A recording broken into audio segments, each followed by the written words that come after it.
আজ করব কুলের টক। কুলের টক করার জন্য প্রথমে আমি কুলগুলো ভালো মতো ধুয়ে নিয়েছি, বসিয়ে দিয়েছি। কড়াই গরম হয়ে গেছে, তেল দিয়ে দিই অল্প করে। সিজনে যেটা আসে সেটা খাওয়া শরীরের পক্ষে খুব ভালো, তাই চেষ্টা করি সব কিছুই অল্প পরিমাণে করার। শুকনো লঙ্কা দিয়ে নেব প্রথমে, দিয়ে এটা ভালো মতো ভেজে তুলে রাখবো আগে। লঙ্কাটা ভাজা হয়ে গেছে, এখন তুলে নেব। এটা আমি পরে কিছু দিয়ে খেয়ে নিতে পারবো, ভাত দিয়ে।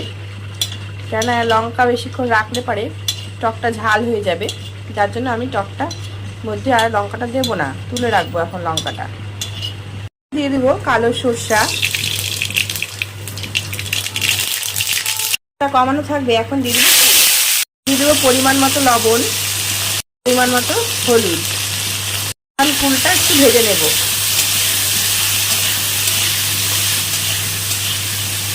কমিয়েই ভেজে নেব, তাহলে ভাজাটা একটু ভালো হবে।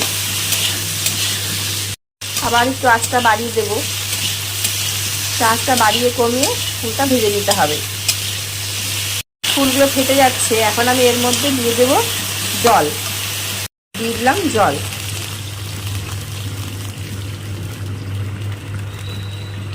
জলটা একটু ভালো মতো ফুটতে দিতে হবে, যেন ফুলগুলো ভালো মতো সেদ্ধ হয়ে যায়।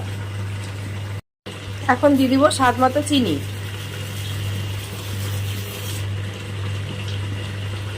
চিনি দিয়ে আবার কিছুক্ষণ ফুটাতে হবে, যেন চিনিটা এই কুলের মধ্যে ঢুকে যায়, তাহলে খেতে ভালো লাগবে। আর যেহেতু কতগুলো কুল আগে ভাজার সময় ফেটে গেছে, তাই আমি আর কুল ফাটিয়ে দেব না, নাহলে বেশি টক টক হয়ে যাবে। তো ফুটিয়ে নিতে হবে।